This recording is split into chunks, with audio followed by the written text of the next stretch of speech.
वो चने खाने वाली आर्मी नहीं है अब, जो जेबों में चने ला के बॉर्डर पे पिज्जा खाने वाली अब पिज्जा मम्मी डैडी आर्मी है। और भाई अब हिरन के गोश्त वो खाते हैं, मटन खाते हैं, अब वो सोते भी बहुत हैं। अब देखो ना कि कोर कमांडर के घर 80% बजट खा जाते हैं सर, फिर भी 80% बजट खा के भी कोर कमांडर के घर में कोई 100 कम से कम गार्ड होना चाहिए था, तो 10 बंदे भी नहीं थे उसके कवर करने के लिए, उसकी सिक्योरिटी के लिए 10 बंदे भी नहीं थे। हम इतने गरीब हैं, और अरे नथी कौंसलर के 10 बॉडीगार्ड होते हैं यार। कोर कमांडर लाहौर हो और उसके घर में ऐसे आप आ जाए जैसे मामे का घर है आपका, ऐसा तो नहीं है ना। जो हुकूमत नरेंद्र मोदी साहब की अगर बात कर लें, आप भी देखें सारे वो चाय वाले के नाम से एक मशहूर पहले थे, अब तो वो उनको कहते हुए भी डरेंगे क्योंकि उन्होंने अपना एक वो बना लिया, इमेज बना लिया। आप देखें हर एक डिपार्टमेंट को बड़ी अच्छी तरह सेट किया है उन्होंने। क्या उनकी टेक्निक्स है, क्या सोचते हैं वो, हमें उनसे देखना चाहिए। आप ये देखें उनके सबके साथ ताल्लुकात ख़राब भी होने के बावजूद वो किसी ममालिक से ताल्लुकात ख़राब नहीं करते हैं, क्योंकि वो उन्होंने अपने ताल्लुकात अपने प्लस पॉइंट है, ये प्लस पॉइंट है उनका। इंडिया में ऐसा नहीं है, इंडिया में हर बंदा मेहनत करता है। उन्होंने भूख नंग देखी है। देखिए खाली इंडिया, आप दुबई चले जाओ, किसी भी मुल्क में चले जाओ, इंडियन, पाकिस्तानी, बांग्लादेश तीनों में देखने कि दोनों बंगाली भी मेहनत ज्यादा करता है, इंडियन भी ज्यादा करता है, और पैसे भी दोनों से कम लेता है। पाकिस्तानी वहां भी चीटिंग करता है। और जब हम बंदे के पुत्र बन भी जाए ना तो 100 साल तक हम पे कोई इत्मीनान नहीं करेगा। 100 साल तक जब चोर के किसी को इंसान पे लेवल लग जाता है ना, वो चोर चोरी से जाता है, हेराफेरी से नहीं जाता है। ये ना सोचे कि हम इंडिया को कभी बीट करेंगे, तौबा इस्तग़फ़ार कभी भी नहीं कर सकते। हाँ, भूख नंग में कर लेंगे, ठीक है, मांगने में कर लेंगे, चोरी चकारी में कर लेंगे, फ्रॉड में कर लेंगे, हम दुनिया पूरी को। इतना बैड इंप्रेशन है। 30 ईयर्स तो एग्जैक्ट हम डिक्टेटरशिप के अंदर रहे, वहाँ पे तो कोई डिक्टेटरशिप नहीं आई। आप यहाँ पे ना तो आर्मी चीफ को सैक कर सकते हो, हालांकि आर्मी चीफ तो आपके डिफेंस मिनिस्टर से भी नहीं चाहते, बल्कि उसके सेक्रेटरी दिफा से भी नहीं चाहता है। क्यों नहीं कर सकते? हाँ, मांगने में हमने मात दी है पूरी दुनिया को। मांगने में हमने मात दी है भाई। हम जैसा कोई मांग ही नहीं सकता। सूटेड बूटेड भी हम मांगते हैं, फटे कपड़ों में भी मांगते हैं। आप कहीं शहबाज शरीफ की तो नहीं बात कर रहे? हाँ, उसकी भी बात कर रहे हैं। वो कहता है मैं मांगने नहीं आया पर मजबूरी है। एक टाइम का मैं आपको शॉर्ट समझाता हूँ। चोर का दीवा कभी भी नहीं जलता।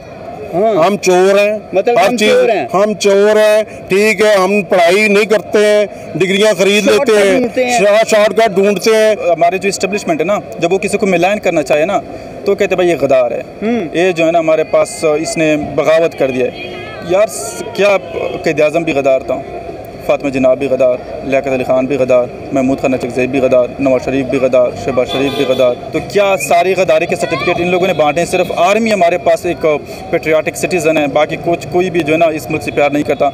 हाय viewers, this is Shahid here, you are watching my YouTube channel team swag. जी व्यूअर्स, आज मेरे साथ एक भाई मौजूद है, इनसे जानते हैं कि 1971 में जो हमारे से अलहदा हुआ था बांग्लादेश, क्या उसके पीछे हमारे ही कुछ अनासर थे या फिर इसके पीछे इंडिया मानते हैं, क्या वो था? अस्सलाम वालेकुम सर। वालेकुम सलाम सर, कैसे हैं आप? अल्लाह का शुक्र है।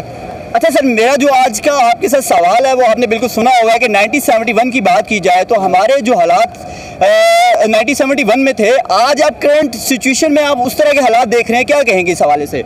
वैसे हालात नहीं है जैसे पहले थे, ठीक है। उसमें तो ये हुआ था ना 1971 में, ये नहीं है ये इंडिया ने कर दिया था, ये उसने कर दिया था। हम हमेशा दूसरों पे इल्ज़ाम लगाने में माहिर हैं, ठीक है। नुकसान अपना खुद करते हैं, कहता तू तोड़ा है तो तुमने किया है भाई, ऐसा कर। आप क्या कहेंगे कि उस वक्त जो हालात थे उसमें पाकिस्तानी कुछ अनासर शामिल थे या फिर उसमें भी कोई पॉलिटिकल इशू थे या फिर हमारी एस्टेब्लिशमेंट के हाथ था जिसकी वजह से हमें वो जो हमारा हिस्सा था मशरिक़ पाकिस्तान जो हम खो बैठे हैं, उस हवाले से क्या कहेंगे आप? सर, एस्टेब्लिशमेंट का भी उसमें किरदार था और अपना भट्टो का भी किरदार था। जब इलेक्शन एस्टेब्लिशमेंट ने करा दिए थे, ठीक है, और वो सीटें मुजीब जो था वहाँ का क्या नाम था, मुजीबुर रहमान, उसके पास सीटें ज़्यादा थी।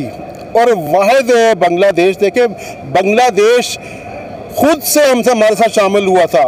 बांग्लादेश हमारे साथ तो बॉर्डर लगता ही नहीं था क्योंकि वो मुसलमान थे, ठीक है। उन्होंने कहा जी मुसलमान एक मुल्क बन रहा है, हम मुसलमानों के साथ अलग करेंगे। 55% जो है ना आबादी उधर थी और यहाँ पे कम थी उस टाइम, ठीक है। उन्होंने हमारे साथ हमदर्दी की।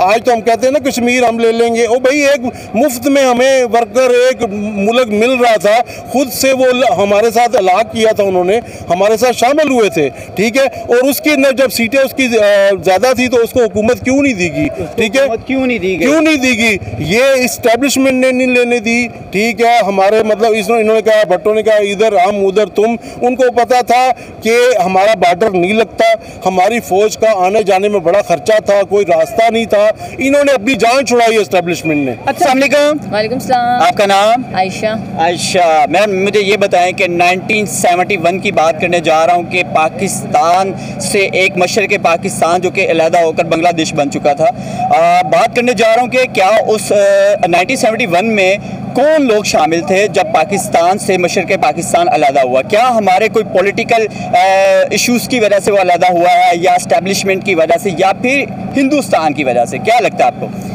आप ये कह सकते हैं कि यहाँ की जो इस्टेब्लिशमेंट है वो कमज़ोर होने की वजह से, कुछ कमज़ोरियाँ यहाँ की, फिर उन्होंने लिया कि ये तो कमज़ोर है इंडिया वालों ने, फिर उन्होंने जो अटैक अपना करना होगा या करना था प्लान नेक्स्ट, वो आसानी हो गई। अगर ये भी हो सकता है, ठीक है, दो पॉसिबल, दोनों तरफ पॉसिबिलिटी हो सकती है, ठीक है, क्योंकि ऐसा नहीं हो सकता आप पावरफुल हो कोई आपसे खींच के ले जाए। अगर मैं बात करूं इस टाइम 9 मई के हवाले से, तो 9 मई को जो हमारे मुल्क के हालात पैदा किए गए, क्या आपको लगता है कि इससे हमारा मुल्क मज़ीद कमज़ोर हुआ है? और अगर इसी तरह के हालात मज़ीद रहते तो क्या 1971 में जो हमारे साथ हुआ था, क्या उसी तरह का दोबारा इक़दाम हो सकते थे? मेरा तो ख्याल है कि बिल्कुल ये जो अब हुआ है ना, आप यकीन करें कि मौत के मंजर नहीं होते, ऐसा हुआ था कि पता नहीं क्या हो गया। यहाँ हम कश्मीर हैं, बहुत ज़्यादा वायलेंस और इतना क्राउड किस वजह से था, शेलिंग हो रही थी, ऐसे लग रहा था जैसे आप फ़लस्तीन में खड़े हैं, आप जम्मू कश्मीर में खड़े हैं। एग्जैक्टली। और जैसे कि मतलब औरतें हैं, थोड़ा सा पर्दे का भी थोड़ा सा लिहाज होता है, और बिल्कुल उनको उनका भी मतलब ख्याल उनका भी नहीं किया, उन्होंने भी ख्याल नहीं है, ये भी बात है ना, औरतों ने ख्याल किया ना किया गया, सही है। थोड़ा सा रखना चाहिए ना थोड़ा, अगर इतना वायलेंस, आप जुनून किस बात का है, ठीक है, आप सामने वाला अगर आपको पसंद भी है या उसको चाहना भी है तो आपका पुरअमन होना चाहिए, पुरअमन एहतजाज करना हर किसी का राइट है, बिल्कुल। Brother to be very frank, India का तो उसमें कोई हाथ ही नहीं था, और हमारे पॉलिटिशियंस, पाकिस्तान के पॉलिटिशियंस कोई एज सच उनका कोई रोल होता ही नहीं है और ना उनकी कोई वैल्यू है। मैं अगर कहना चाहूँगा टू बी वेरी फ्रैंक, तो उसमें सबसे ज़्यादा जो हाथ था वो था हमारे इस्टेब्लिशमेंट का। उस वक्त का जो हमारे वो थे, चलो भुट्टो का भी थोड़ा बहुत हाथ था, लेकिन जब आप शेख मुजीबुर रहमान ने आपसे इतनी ज़्यादा सीटें जीत ली तो क्यों आप उनको फिर दीवार से लगा रहे हो, क्यों उनको राइट्स नहीं दे रहे? अगर आपने उर्दू को ज़रूरी है कि अगर हम देखें ना तो बांग्लादेश या जो हमारे बांग्ला स्पीकिंग लोग थे उनकी वैल्यू या परसेंटेज ज़्यादा थी as compare to Urdu speaking people, तो हमें राइट उन्हें देना चाहिए था ना। अगर उन्होंने सीटें ज़्यादा जीत ली तो फिर भी उन्हें राइट दे देना चाहिए था, जैसे कि एग्जैक्टली अब हो रहा है कि पीके के साथ और बलोचों के साथ, बलोच के साथ अब जो हो रहा है और पुख्तूनों के साथ सेम इज़ द केस कि जो वहाँ पे हो रहा था बांग्लादेश के साथ 1971 इसी तरह का सेम सिनेरियो। अगर मैं वही बात करने लगा हूँ कि 9 मई को हमारे पाकिस्तान में जिस तरह की सिचुएशन पैदा की गई है कि हमारे यहाँ पे शेलिंग हो रही है, तशद्दुद किया जा रहा है, अगर मज़ीद इमरान खान को यहाँ पे रिलीज़ ना किया जाता तो क्या आपको लगता था कि हमारे मुल्क में फिर से एक 1971 वाला दौर दोहराया जा सकता था? शायद अभी तो 1971 का दौर तो नहीं दोहराया जा सकता कि बस बिल्कुल हम अलहदा हो जाते, लेकिन स्टिल हालात ख़राब कर रहे हैं। जिस तरह कभी आपने बात की है कि हमारे यहाँ खैबर पख्तूनख्वा और बलोचों के साथ जिस तरह के सलूक पैदा किया गया, अगर उस तरह का अगर यहाँ पे कोई जंगी माहौल पैदा हो जाता तो क्या लगता था आपको? यार वहाँ पे प्रॉब्लम ये थी ना कि जियोग्राफिकल हम उसकी लोकेशन को देखें बांग्लादेश का, तो एक इम्पैक्ट वो भी था, लेकिन यहाँ पे अगर स्टिल ये पॉलिसीज कंटिन्यू रहे इस्टेब्लिशमेंट के, या जो हमारे करता धरता है, या यू कैन से कि जो हमारे आर्मी के टॉप पॉलिसी मेकर्स हैं, अगर उनकी यही पॉलिसीज रही तो नो डाउट अगर आज नहीं है तो कल 5 साल के बाद 10 साल के बाद लोग उठेंगे, और KPK और बलोच तो अब लिबरेशन आर्मी और बलोच सारी अब अभी से जो वो बात करें कि यार हम एक सेपरेट स्टेट दे दें, कि हम पहले सेपरेट स्टेट थे बलोच के, तो they are demanding now as well. लेकिन अब देखना चाहिए, हमारे पॉलिटिशियंस को भी देखना चाहिए और आर्मी को भी, एस्टेब्लिशमेंट को भी देखना चाहिए कि वो अपने पॉलिसीज़ को रोल बैक करे। अच्छा सर, रिसेंटली एक स्टेटमेंट इंडिया की तरफ से जारी की गई थी, उन्होंने ये कहा था कि अगर जहाँ तक आज तक हम ना पहुँच सके वहाँ पीटीआई पहुंच चुकी है, क्या कहेंगे इस हवाले से? यार ये मजाक है, मजाक है। लिबर्टी यार देखिए, हमने भी देखी हुई याद से उधर तक तकरीबन 2 किलोमीटर तो होगा, 3 किलोमीटर तो होगा आपका वो कोर कमांडर हाउस, एक भी बैरियर नहीं था। कैसे हो सकता है यार, कैसे हो सकता है कि कोर कमांडर के घर के आसपास अगर इतने बैरियर्स होते हैं, इतनी सिक्योरिटी होती है, वो मौजूद नहीं थी? नहीं, ये जस्ट हमारे जो इस्टेब्लिशमेंट है ना, जब वो किसी को मिलान करना चाहे ना तो कहते भाई ये गद्दार है, ये जो है ना हमारे पास इसने बगावत कर दिया है। यार क्या क़ायद आज़म भी गद्दार था, फातिमा जनाब भी गद्दार, लियाकत अली ख़ान भी गद्दार, महमूद खान नचकज़ई भी गद्दार, नवाज शरीफ भी गद्दार, शहबाज शरीफ भी गद्दार, हमारे जो मलवली अली ख़ान उन लोगों पे भी लग गए थे, जो अब्दुल गफ़ार ख़ान का जो था वो भी गद्दार, इधर से मोहसिन भी गद्दार, दाऊद तो अली वज़ीर भी गद्दार, मंजूर पश्तीन भी गद्दार। तो क्या सारी गद्दारी के सर्टिफिकेट इन लोगों ने बांटे? सिर्फ आर्मी हमारे पास एक पेट्रियाटिक सिटीज़न है, बाकी कोई भी जो है ना इस मुल्क से प्यार नहीं करता। हालांकि देखिए, मुल्क में जितने भी ज़्यादा मसले बने हैं ना, वो तो उनकी पॉलिसीज़ की वजह से बने। अभी जो आज का सिनेरियो है उसमें आप क्या कहेंगे? देखिए जी, 9 मई को जो वाक़यात हमारे पाकिस्तान में हुए, अगर इमरान खान को रिलीज़ ना किया जाता, हमारे लोगों का ये कहना है कि उसी तरह के हालात पैदा किए जा सकते थे। जैसे कि अगर आप बात करते हैं खैबर पख्तूनख्वा की या बलूचिस्तान की, तो वो हमसे कट सकता था। सर कुछ भी कटने वाला नहीं है, कटना होता ना तो 71 के बाद बहुत सारे हालात ख़राब हुए हैं, ठीक है। लाल मस्जिद का वाक़या हुआ है, बहुत सारे 9/11 हो गया, पाकिस्तान के साथ जितने हैं इतने ही रहेंगे, कटने शटने वाली बात कोई भी नहीं है। इस तरह से उसका जो कि अगर बात करें 1971 में हम किस तरह कसूरवार ठहराते हैं इंडिया को? हम अक्सर औकात हम ये सुनते हैं जी ये इसमें इंडिया कसूरवार है। देखिए, जब से पाकिस्तान बना है ना, हमारा तो इधर कोई भी नुकसान हो हम कहते हैं इंडिया ने किया है, ठीक है जी। इंडिया में कुछ होता है तो वो पहले ये कहते थे कि पाकिस्तान ने किया है, ठीक है भाई, ये शुरू से चलता आ रहा है, ठीक है। हम उन पे इल्ज़ाम लगाते हैं, ये पाकिस्तानी, इंडिया क्या हर पाकिस्तानी दूसरे पे इल्ज़ाम लगाता है भाई, सगा भाई दूसरे भाई पे इल्ज़ाम लगा देता है, कहता मैंने नहीं किया तूने किया, ठीक है। ये पाकिस्तान, ये गलत इल्ज़ाम तराशी है। अगर उसने किया भी है तो रास्ता तो इन्होंने दिया है ना, अगर इंडिया ने कोई मुदाखलत की है तो रास्ता किसने दिया है? अच्छा सर, बात करते हैं आगे, इस बात को बढ़ाते हैं कि 1971 की बात करते हैं फिर से कि एक हमारा मुल्क ही, हमारा हिस्सा हमसे अलहदा हो गया। आज वो तरक्की की पोजीशन में, अगर हम बात करें, हम लोग आज के आज वहीं के वहीं खड़े हैं। जो 1947 की बात करें या 1971 की बात करें, हम आगे बढ़ने की बजाय पीछे जाते जा रहे हैं। हम हार्ड आराम हो गए हैं, ठीक है। देखिए, बांग्लादेश में सैलाब आते थे, बड़े हालात ख़राब रहते थे, वहाँ पे आबादी ज़्यादा थी, भूख नंग थी, साइकिल रिक्शे अभी भी चलते हैं, ठीक है। मगर उन्होंने स्ट्रगल किया, उन्होंने अपनी भूख नंग ख़त्म की। बांग्लादेशी देखे मतलब है कि एजुकेशन में हमसे आगे निकले हैं, इंडिया में भी यही भूख नंग थी, इंडस्ट्री पे भी आगे निकले हैं। हमें तो सोचे, हमारी आधी इंडस्ट्री फैसलाबाद से बांग्लादेश चली गई है, हमारे कई पाकिस्तानी बांग्लादेश आके काम कर रहे हैं फैक्ट्रियों में, ठीक है। सर इंडिया की बात करें, इंडिया तो हमारा एक, हम उसको कहते हैं जी ये हमारा नेबर कंट्री है, लेकिन उसने हर सेक्टर में हमसे आगे निकल गया। टेक्नोलॉजी वाइज देखा जाए, IT सेक्टर वाइज देखा जाए, एजुकेशन वाइज देखा जाए, मेडिसिन में देखा जाए, इंडस्ट्री वाइज देखा जाए, कोई एक ऐसा सेक्टर हमें आप बताएंगे जिसमें हमने उनको जरा मात दी हो, हम उनसे आगे निकल चुके हों? हाँ, मांगने में हमने मात दी है पूरी दुनिया को, मांगने में हमने मात दी है भाई। हम जैसा कोई मांग ही नहीं सकता। सूटेड बूटेड भी हम मांगते हैं, फटे कपड़ों में भी मांगते हैं। आप कहीं शहबाज शरीफ की तो नहीं बात कर रहे? हाँ, उसकी भी बात कर रहे हैं। वो कहता है मैं मांगने नहीं आया पर मजबूरी है भाई। हम तो मांगने में आगे हो गए हैं, ठीक है। हमारा कोई भी लीडर आता है, कोई इस्टेब्लिशमेंट भी, हम मांगने में आगे हैं, ठीक है। आज अगर किसी भी मुल्क कंट्री को, अमेरिका को, रशिया को, किसी को भी हमें से कोई इंटरेस्ट होता तो आज भी माशाल्लाह लग सकता था। हमारे आज भी जर्नल को कोई डॉलर दे दे, 10 अरब डॉलर, 50 अरब डॉलर दे दे कि भाई आप माशाल्लाह लगा दो, टेक ऑफ करो, सुबह माशाल्लाह लग जाएगा। अच्छा सर, मेरा लास्ट सवाल है आपके साथ, इसी के साथ मैं अपने प्रोग्राम का इख्तिताम करता हूँ। मेरा सवाल लास्ट ये है कि अगर बात करूँ हमारा नेबर कंट्री, जितने भी बात करें बांग्लादेश की, इंडिया की, या जितने भी हमारे नेबर कंट्री हैं, उनको देखें, उनका फ्यूचर एक ब्राइट नज़र आ रहा है। पाकिस्तान को इन तमाम नेबर कंट्री में क्या देख रहे हैं और कब तक पाकिस्तान के हालात बेहतर होते हुए देख रहे हैं आप? देखिए, टाइम का मैं आपको शॉर्ट समझाता हूँ। चोर का दीवा कभी भी नहीं जलता, हम चोर हैं, मतलब हर हम चीज चोर हैं। हम चोर हैं, ठीक है। हम पढ़ाई नहीं करते हैं, डिग्रियां खरीद लेते हैं, शॉर्टकट ढूंढते हैं। जो कौम शॉर्टकट ढूंढेगी, जो चोर होगा, यहाँ पे हर लड़का चाहता है किसी अमीर की लड़की फंसा लूं, उससे शादी कर लूं, शॉर्टकट करता है। लड़की कहती को अमीर का लड़का फंसा लूं। इंडिया में ऐसा नहीं है। इंडिया में हर बंदा मेहनत करता है। उन्होंने भूख नंग देखी है। देखिए, खाली इंडिया, आप दुबई चले जाओ, किसी भी मुल्क में चले जाओ, इंडियन, पाकिस्तानी, बांग्लादेश, तीनों में देखने कि बंगाली भी मेहनत ज्यादा करता है, इंडियन भी ज्यादा करता है, और पैसे भी दोनों से कम लेता है। पाकिस्तानी वहां भी चीटिंग करता है। और भाई, हमने तो अपना मकाम खुद गवाया ना, ठीक है। अब हम किस तरह, हम बंदे के पुत्र बन भी जाए ना, तो 100 साल तक हम पे कोई इत्मीनान नहीं करेगा। 100 साल तक जब चोर के किसी को इंसान पे लेवल लग जाता है ना, वो चोर चोरी से जाता है, हेराफेरी से नहीं जाता है। हम तो बस अल्लाह के आस पे ये मुल्क बना हुआ है, और अल्लाह की आस पे चल रहे हैं, और अल्लाह की आस पे चलेगा। ये ना सोचे कि हम इंडिया को कभी बीट करेंगे, तो बस इस्तग़फ़ार कभी भी नहीं कर सकते। हाँ, भूख नंग में कर लेंगे, ठीक है, मांगने में कर लेंगे, चोरी चकारी में कर लेंगे, फ्रॉड में कर लेंगे। हम दुनिया पूरी को इतना बैड इंप्रेशन आप बता रहे हैं कि पाकिस्तान के हवाले से। भाई, मेरी 47 साल उम्र है, ठीक है।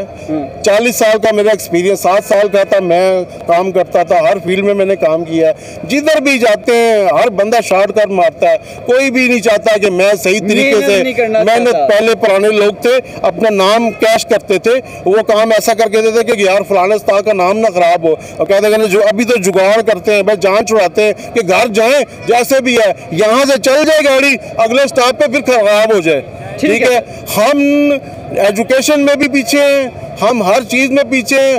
वो चने खाने वाली आर्मी नहीं है अब, जो जेबों में चने लाख के बार्डर पे पिज़्ज़ा खाने वाली है। अब पिज़्ज़ा मम्मी डैडी आर्मी है। और भाई, अब हिरन के गोश्त वो खाते हैं, मटन खाते हैं, अब वो सोते भी बहुत हैं। अब देखो ना कि कोर कमांडर के घर 80% बजट खा जाते हैं सर, फिर भी 80% बजट खा के भी कोर कमांडर के घर में कोई 100 कम से कम गार्ड होना चाहिए था, तो 10 बंदे भी नहीं थे उसके कवर करने के लिए, उसकी सिक्योरिटी के लिए 10 बंदे भी नहीं थे। हम इतने गरीब हैं, वो नथी कौंसलर के 10 बॉडीगार्ड होते हैं यार। कोर कमांडर लाहौर हो और उसके घर में ऐसे आप आ जाए जैसे मामे का घर है आपका, ऐसा तो नहीं है ना। मेरा लास्ट क्वेश्चन है कि देखिए, हमारे नेबर तमाम कंट्रीज़ ग्रोथ के हवाले से बात करें, हमसे बहुत अच्छी पोजीशन में जा चुके हैं। हम बात कर रहे हैं, हम वहीं के वहीं खड़े हैं। हत्ता कि अगर हम अपना नेबर कंट्री एक अफ़गानिस्तान की बात करें, उसका डॉलर भी हमसे बेहतर है, 75 रुपये डॉलर, और हमारा 300 रुपये डॉलर। बांग्लादेश की बात करें, वो हमसे अच्छा पोजीशन में है। इंडिया की बात करें, वो तो हर लिहाज से हमसे आगे, IT sector, technology wise, education wise, तो उसका तो मुकाबला करना बनता ही नहीं है। सिर्फ बातों की हद तक हम लोग कहते थे जी हमारा मुकाबला बनता है। क्या दिखाई देता है सारा सिनेरियो में? सबसे सिनेरियो में ये है कि आपकी जो पूरी वो है ना, सेट करने का एक तरीका, एक जो हुकूमत नरेंद्र मोदी साहब की अगर बात कर लें, आप भी देखें, सारे वो चाय वाले के नाम से एक मशहूर पहले थे, अब तो वो उनको कहते हुए भी डरेंगे, क्योंकि उन्होंने अपना एक वो बना लिया, इमेज बना लिया। आप देखें, हर एक डिपार्टमेंट को बड़ी अच्छी तरह सेट किया है उन्होंने। क्या उनकी टेक्निक्स है, क्या सोचते हैं वो, हमें उनसे देखना चाहिए। अगर गाइडलाइन लेने कोई मसला नहीं है, आप किसी गैर ममालिक से आप पढ़ भी सकते हैं, उनसे आप तालीम भी ले सकते हैं, जो अच्छी बात है उसको कैचअप भी कर सकते हैं। हमें लर्निंग करनी चाहिए अपनी नेबर कंट्री से। बिल्कुल ऐसे ही क्यों नहीं करनी चाहिए, आपका फ़ायदा हो रहा है। जिस चीज़ आप ये देखें, उनके सबके साथ ताल्लुकात ख़राब भी होने के बावजूद वो किसी ममालिक से ताल्लुकात ख़राब नहीं करते हैं, क्योंकि वो उन्होंने अपने ताल्लुकात अपने, ये उनका प्लस पॉइंट है, ये प्लस पॉइंट है उनका, और ये हमें इस बात पर अप्रिशिएट भी उनको करती है। और आप मैं सिर्फ लास्ट पे ये मुझे बताएं कि हमारे किन कंट्रीज़ के साथ ताल्लुकात अच्छे हैं? आई थिंक मेरे ख्याल में सबके साथ हमारे हालात कुछ अच्छे नहीं हैं, थोड़े से ख़राब जा रहे हैं, वो भी अपने ही सॉरी ना करने की हमारी फॉरेन मिनिस्टर पॉलिसी है एस्टैब्लिशमेंट देख ले। कुछ भी आप इकोनॉमी के लिहाज से कोई अगर हमने इंपोर्ट एक्सपोर्ट भी करना हो, वो वैसे ट्रस्ट ख़राब हो गया, फिर वो टैक्सेस के हवाले से ऐसा वो देते हैं चकमा झांसा, ये झांसे वाले हो गए ना। मतलब वो अपने आप ना ट्रस्ट बनाना पड़ेगा, ट्रस्ट बनाने के लिए बहुत कुछ फेस करना पड़ता है, तो इस पर गौर किया जाए। देखिए ब्रदर, एक बात मैं आपको बता दूँ, आप कहते हो ना कि 75 सालों में इन्होंने इतनी तरक्की की है और हमने क्यों नहीं की। फर्स्ट 9 साल में आपको कॉन्स्टिट्यूशन नहीं मिलता, इन नहीं मिलता। उसके बाद देखिए कितने मार्शल लॉ लगे यहाँ पे, 30 ईयर्स तो एग्जैक्ट हम डिक्टेटरशिप के अंदर रहे। वहाँ पे तो कोई डिक्टेटरशिप नहीं आई। आप यहाँ पे ना तो आर्मी चीफ को सैक कर सकते हो, हालांकि आर्मी चीफ तो आपके डिफेंस मिनिस्टर से भी नहीं चाहते, बल्कि उसके सेक्रेटरी दिफा से भी नहीं चाहता है। क्यों नहीं कर सकते यार? ठीक है, आर्मी का थोड़ा बहुत फॉरेन पॉलिसी में रोल होना चाहिए, लेकिन इतना भी रोल नहीं होना चाहिए कि वो आपके प्राइम मिनिस्टर जो बात करे उसके अगेंस्ट चला जाए। अभी हमने यूक्रेन पे देखा, अब हमारा प्राइम मिनिस्टर इमरान खान कुछ और कह रहे हैं, वो जाके जो है वहाँ पे मजम्मत कर देता है। So what is this? और ये अच्छा, दूसरी बात जो मैं आपको बता दूँ क्यों नहीं जा रहे, देखिए प्रॉब्लम ये है कि हमारे पास कभी कभी आइडेंटिटी और पावर्स की जंग होती है, मुल्क में सब पावर्स की जंग होती है। तो अगर पाकिस्तान या जो हमारे पास हमारे मिडिल जो सिटीजन्स हैं या जो पीपल है, उनको अगर हम इतनी वैल्यू देंगे और उनको हम एजुकेट करेंगे या उनको हम अपने पाँव पर खड़ा होने के लिए दे देंगे, तो they will surely question the establishment policies, और वो नहीं चाहते। क्योंकि इस तरह देखिए, अगर पाकिस्तान की इकानमी ठीक हो जाए या पाकिस्तान सारी इदारे ठीक काम करना शुरू करेंगे, तो अस्करी बैंक में कौन जाएगा, डीचे में कौन जाएगा, क्यों कोई वहाँ पे प्लांट लेगा।